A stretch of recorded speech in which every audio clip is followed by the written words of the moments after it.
Hi, everybody. Good morning. I'm Carolyn Bennett-Glauda from Southeastern New York Library Resources Council. I'm on the Pillars Planning Committee. Thank you for joining us for this presentation called Designing Digital Age Learning Ecosystems for ELLs. Before we get started, I just want to take care of some housekeeping. In addition to the housekeeping we've just been working on, I'm joined by my colleague, Caitlin Kenny, and so she's available to help you with any technical problems. She's listed under ESLN. So that's if you have sound, captioning, video, or CE certificate needs. So if you need any assistance, just drop a line in the chat. We'll be using the chat as well as the Q&A feature for this presentation. So we'd appreciate it if you would, I just clicked. Sorry, I just tried to make the sound stop and I closed my window. So if you change your settings so that your messages are going to everyone rather than just all panelists, you can change this by opening your chat box and clicking on the drop-down menu above the text box. And as we get going, feel free to use that to introduce yourselves now. You can use the Q&A feature to ask questions so they don't get lost in the chat. And you can find that towards the bottom center of your screen. So as you've been hearing, we have live captioning for this webinar. To toggle the subtitles on or off, click the live transcript button at the bottom of your screen, and you can choose either show subtitle or hide subtitle. We also have an American Sign Language interpreter joining us, so you should see their video on your screen as well as the presenter. All attendees are expected to follow the Pillars Code of Conduct, which is outlined in the conference program. To summarize, just treat all the staff, event attendees, and speakers with respect. If you don't, for any reason, you will be removed from the webinar. So all the presentations at this conference will be recorded, and a link to the recording will be shared in the next few days. Please check your email for that link and keep an eye on the chat because about 3/4 of the way through, we will drop a link there for the CE certificates. You will need to attend the live broadcast to get that link. And if you want to share any information on social media, you can follow this event using the hashtag Pillars2022. So now that I've completed the housekeeping, I'd like to introduce Heather Rubin. And Heather, thank you again so much for your patience in getting going. Looking forward to hearing what you have to say. Thank you so much, Carolyn. Thank you so much. It's really a pleasure to be here. I am I am thrilled to be speaking to library media specialists. It's really one of, I think, the most important presentations that I can give is to your group of leaders, because we have such an important role to play in making the whole ecosystem of the school work. And that's why you're near and dear to my heart. And this presentation is specifically around designing digital age learning ecosystems for English language learners and how curating different technologies and designing your learning environment can allow them to have equitable access to all learning experiences. But of course, everything that I talk about today is applicable to all students. I'm going to address literacy development and language development, but everything that I'm suggesting is really useful for all students in your learning community. So I just want to make sure that's understood. So my name is Heather Rubin, and I am from the Long Island Auburn, which is the Regional Bilingual E&L Resource Network. It's a state-funded grant program.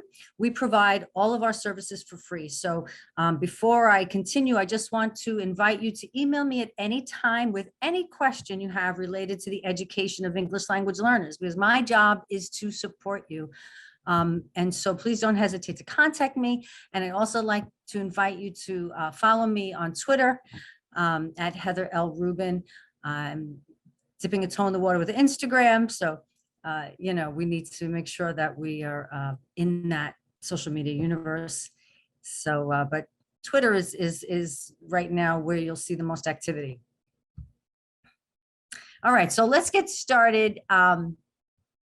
By using this question to just get you thinking. So what makes the school library a unique place for learning? And just write your answer in the chat. You could use one or two phrases. What makes the school library a unique place for learning? I'll give you a few moments just to think about that. because it is unique. And I had the pleasure of working alongside a library media specialist in the school district as a tech integration specialist. And I learned so much from being in that environment. It was such an exciting place to be.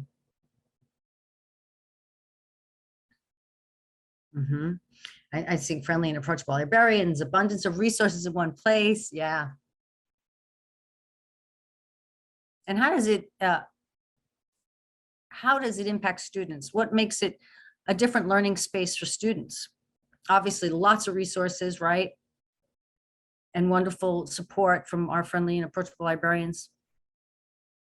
You can really accessible. You can find a lot of accessible resources. Flexible learning environment. Yes, thank you. That's really unique in the sense that, you know, a lot of times kids can work in groups, can move from table to table. There's a lot of freedom of movement. There's a lot of flexibility if they want to just work at a computer station, or if they're collaborating with their peers at a table.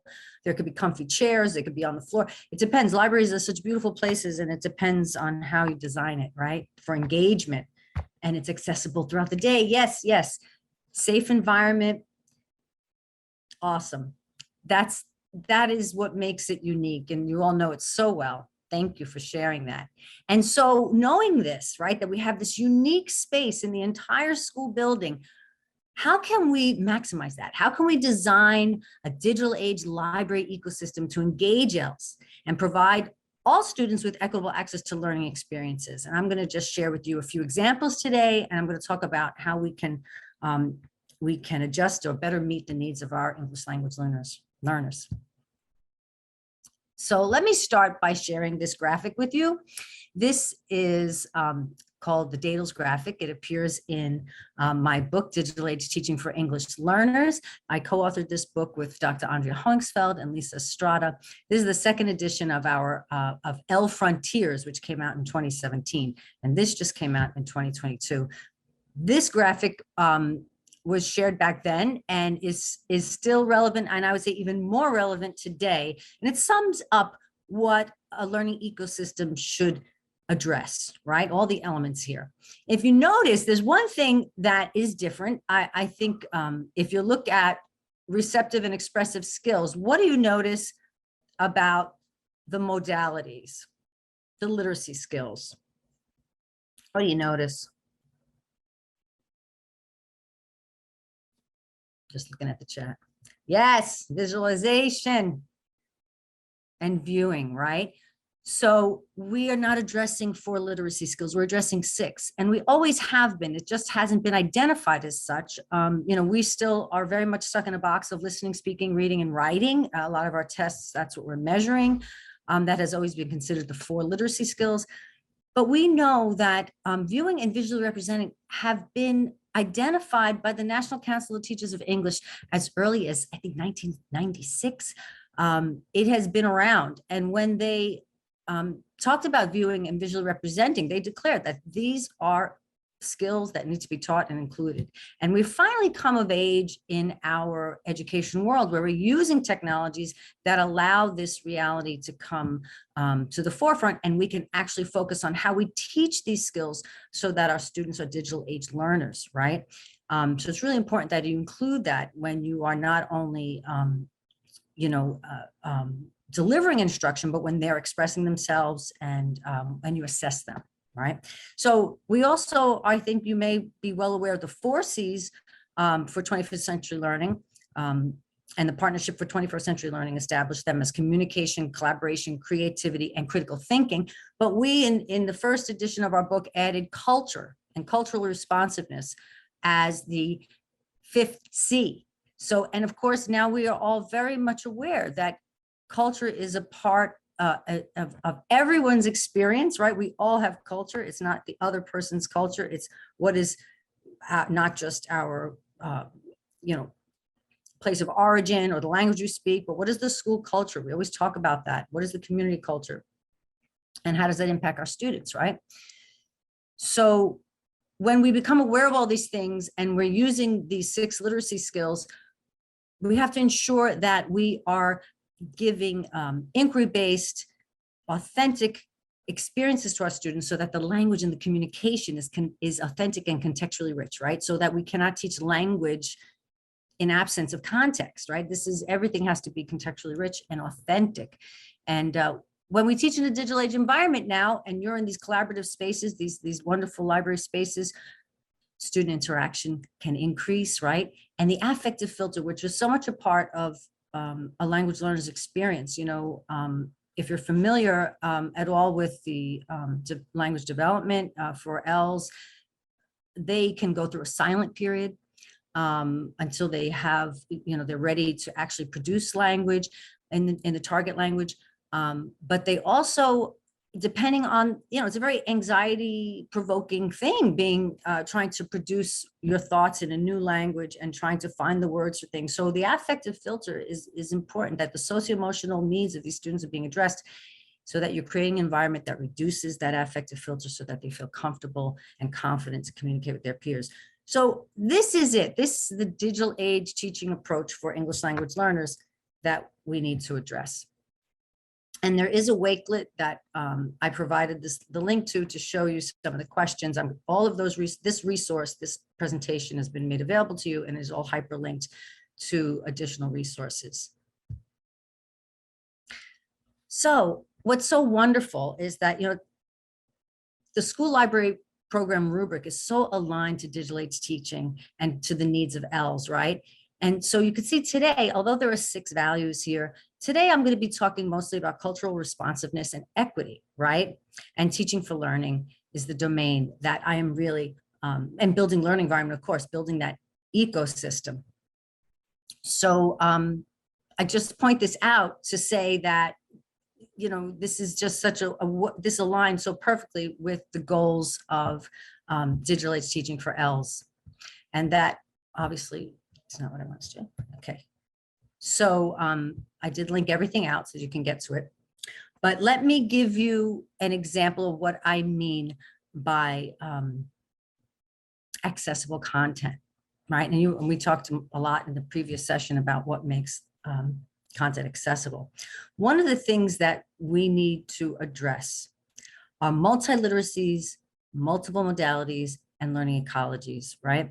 So multiliteracies, we know, are really related to meaning making that has changed, that is transformed because of all the different factors that are involved in interpreting text nowadays, right? So it's not just the multiple modalities that are there, right? But it's the cultural linguistic diversity. It's all of the different skills and competencies that we need to make meaning of text, so that there could be, the way that they relate to the images, the spacing, the visuals, actually convey meaning, and kids have to interpret these things. Noni Lesaux speaks to them as advanced literacy skills, right? So if I included a copy of her topic brief from NYSED in the shared folder, so that you can start to think about advanced literacies, multiliteracies, and what that means in your instruction. And here's a great example of a multimodal format that addresses multiliteracies, right? This is like all in one. So I'm going to go to this site. And I'm going to actually, I don't know if you guys, can I have a participant unmute and read this, or should I read this to everyone? If somebody, they might be able to raise their hand to ask to speak, but we would have to all right, so why don't toggle it on. All right, so I'm going to read to you. It's story time. We love read alouds. Read alouds are great for any age group, any grade level, any content area. Read alouds are a powerful way to reach students.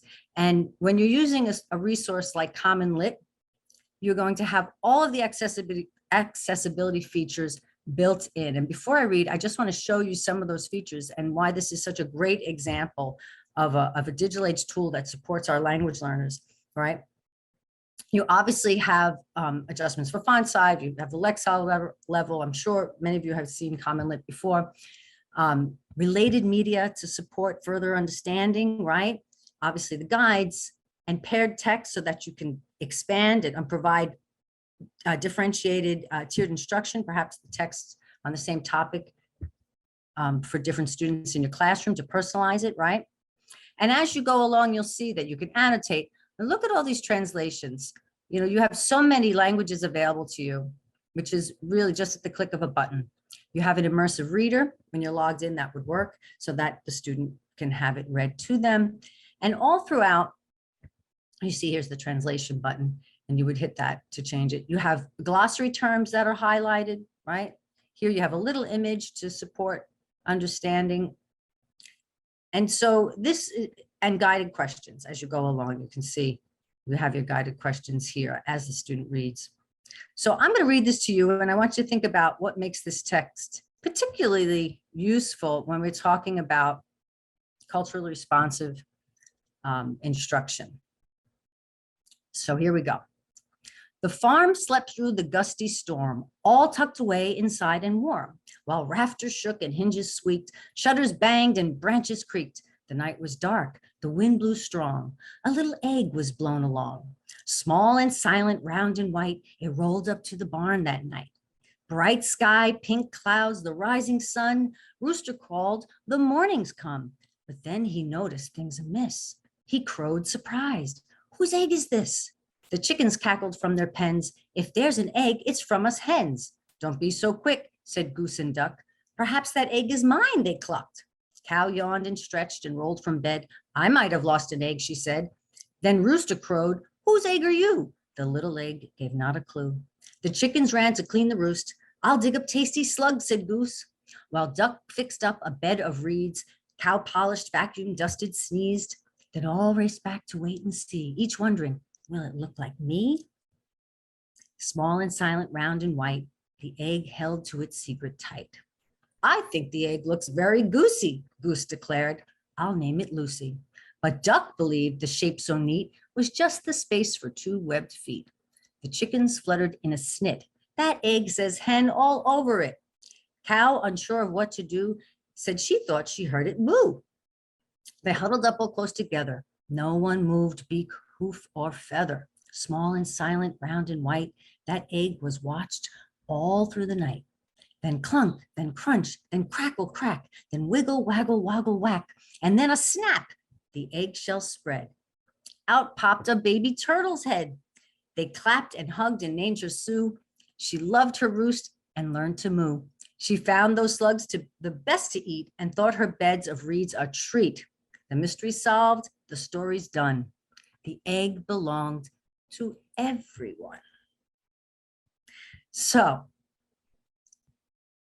if you want to just put in the chat some feedback on what makes this text, in addition to all the wonderful accessibility features and all of the support and scaffolding that it provides with additional text and such, and what makes this text, the content of this text, unique and a good choice for all students. Text like this. What is the moral of the story?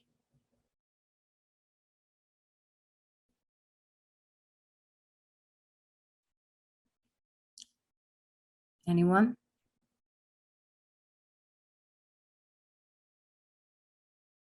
Well, one thing that I want to point out that I think is perhaps obvious, students enjoying the rhyming, sure, yeah, the rhythm of the language.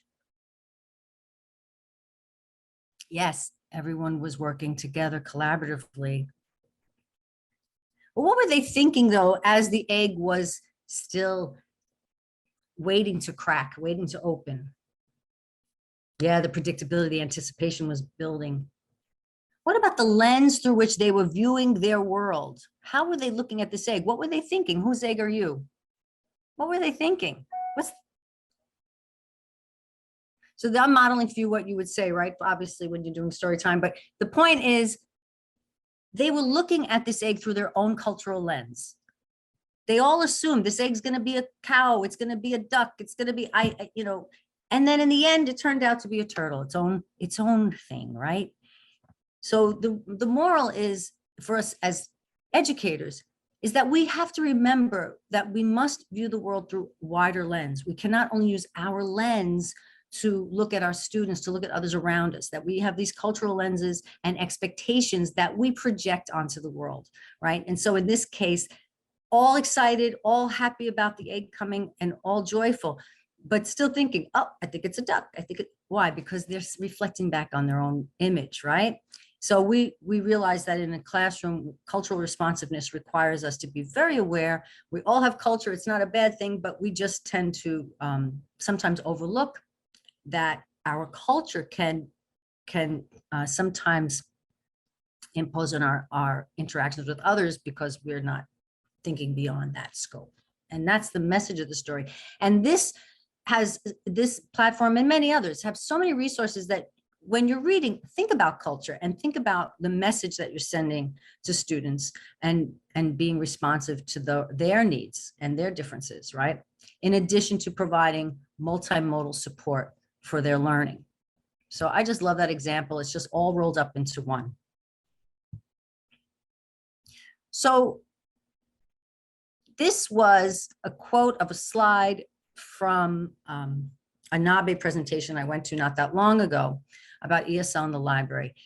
And they were just wonderful. I gave you a link to this entire presentation are in the resources, but basically ESL in the library equals student success. These two women created an after-school book club for ELLs that changed not just the social interaction for these students, but actually increased their literacy skills and their attendance.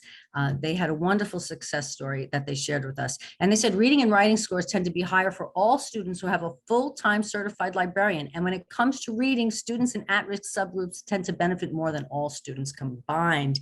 And they gave great examples of how their extended reading support and writing support through their book club for ELLs increased not just their confidence and their love of reading, but increased their performance academically.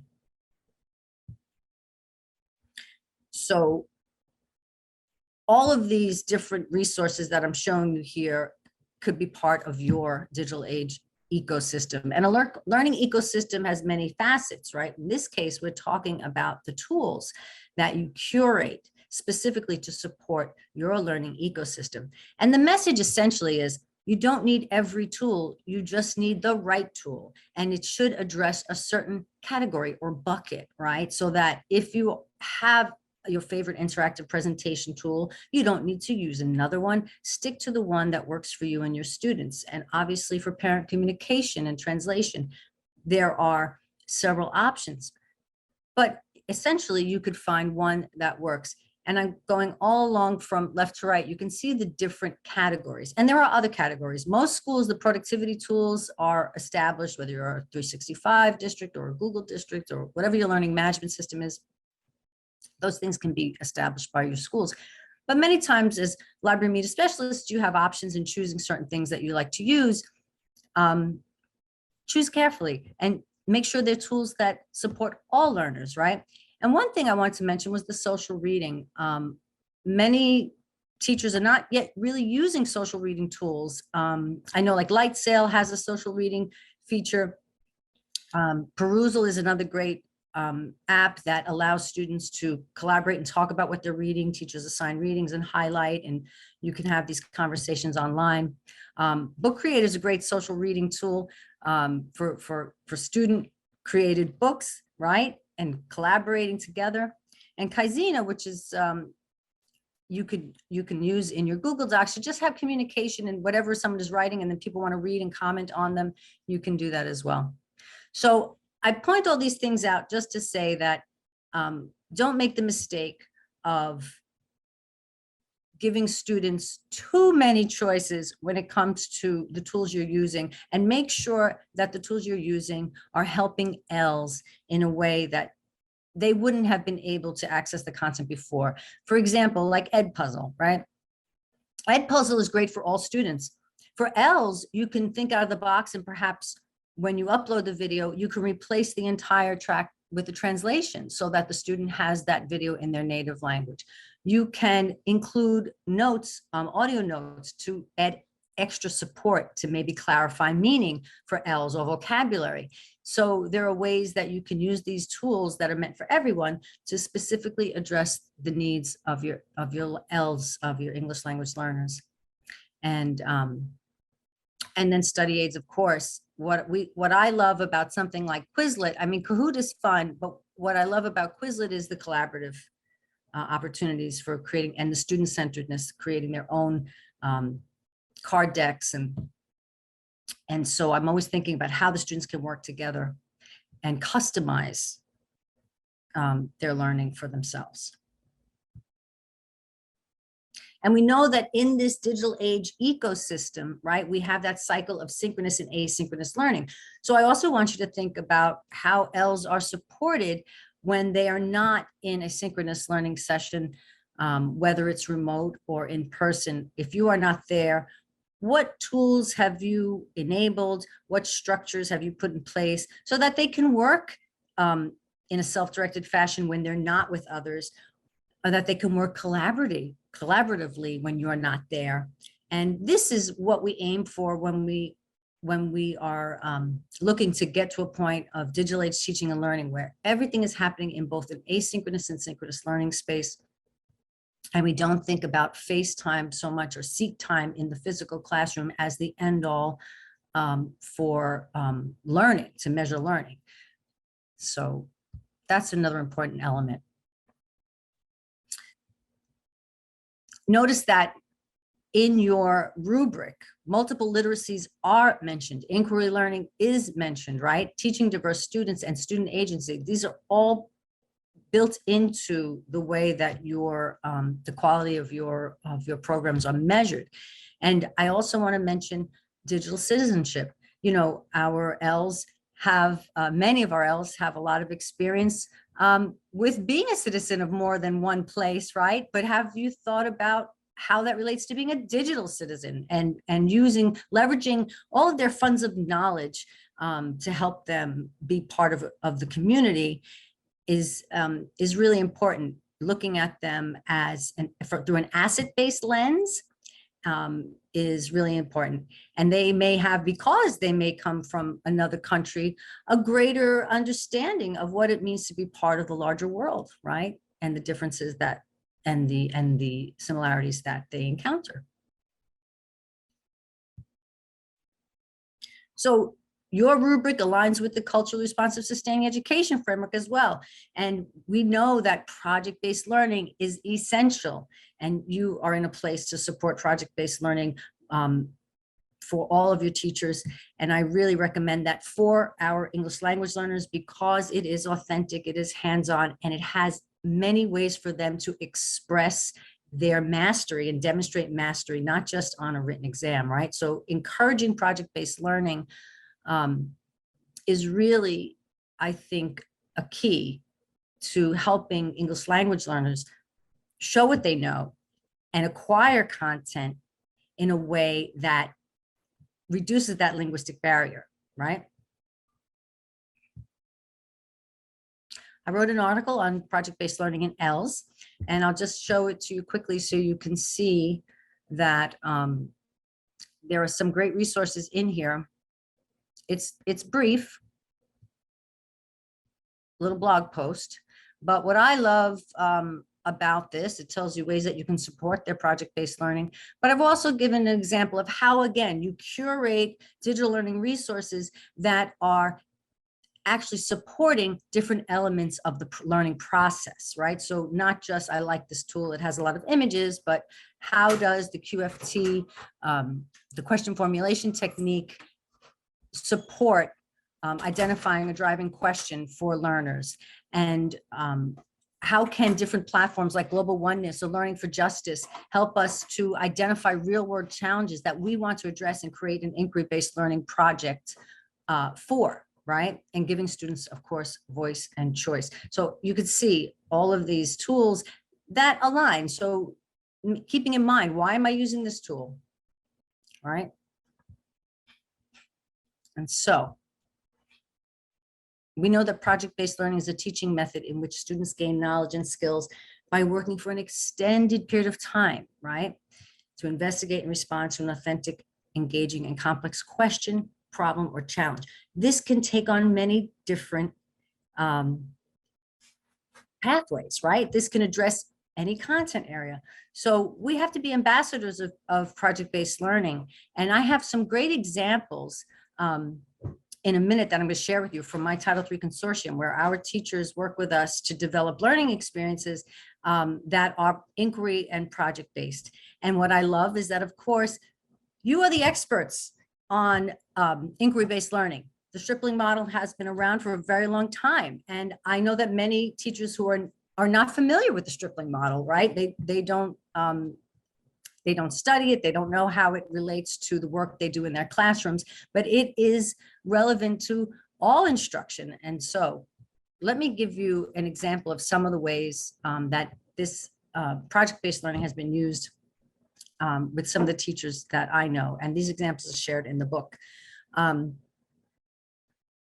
Marielle Gomez de la Torre Serfontaine has been taking her students all around the world. During the pandemic, she decided that we are going to do something fun and exciting. And she has been, she first read the book Around the World in 80 Days.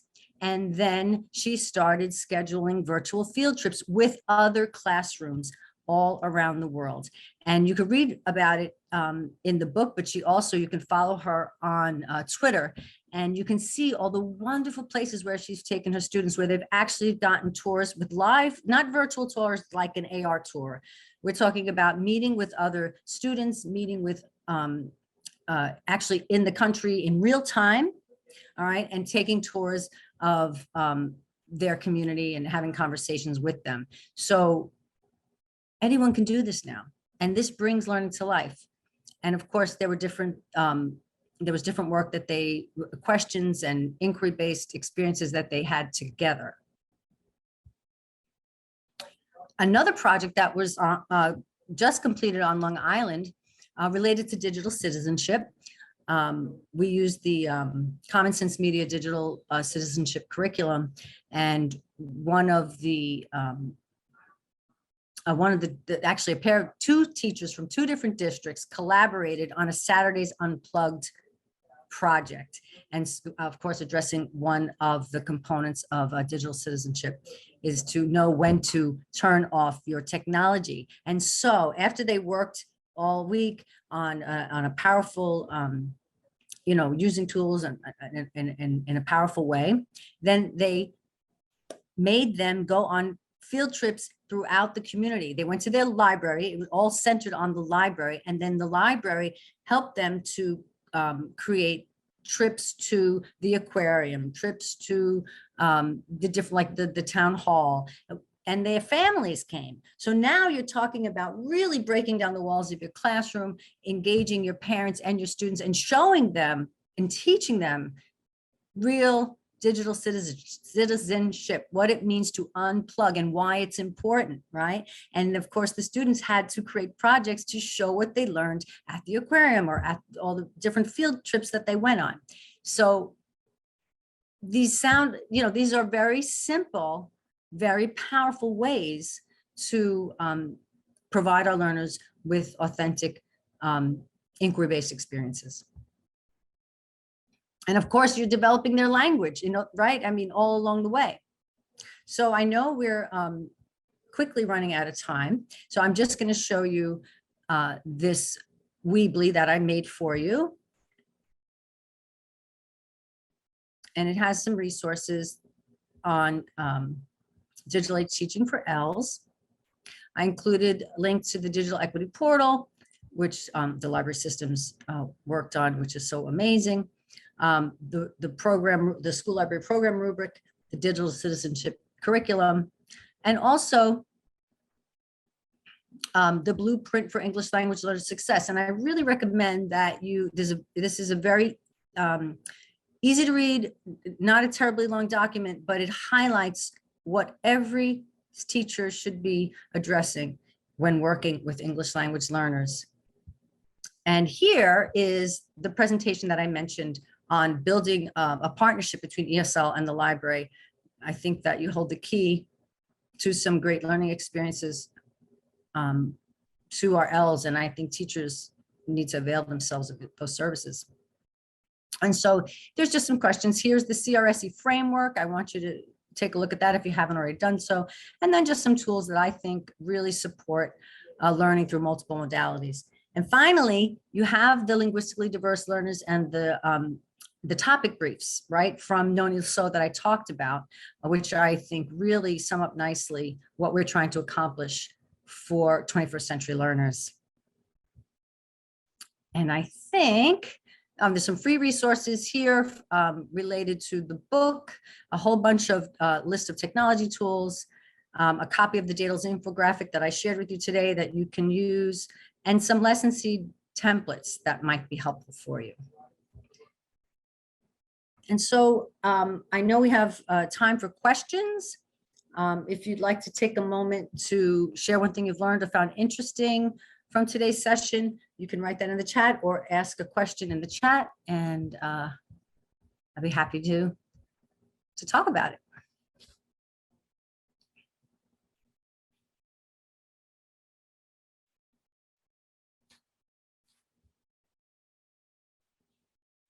No questions. How many of you have a book club for your students in the library? Do you have a book club specifically for ELLs?